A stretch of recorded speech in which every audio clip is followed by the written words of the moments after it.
Ma bir dənə sakit durun, bir dənə sakit durun, video çəkirəm. Gözlə qızlara bir dənə səs atım. Bir dənə gözləyim. Heç nə qızlar. Hə, yaxşı. Qoy bircə dəqiqədən əfsanə video çəkir. Gözlə bircə dəqiqə o videonu çəksin. Hə, heç nə qızlar.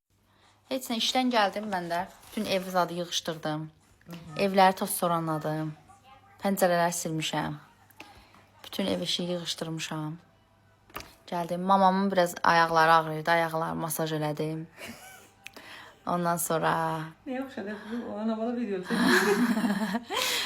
Mamanın ayaqlarını masaj elədim. Ondan sonra mamama çay verdim. Yemək falan da bir cidden pişirdim. Elə bir atam ürəyi yemək istirdi. Dedim mamama ki, mama sən yorulma. Yemək pişirdim, yedizdirdim, içizdirdim. Heç indi mamam uzanıb ayaqlarını masaj edirəm. Sonra da bəli paparlatı biraz.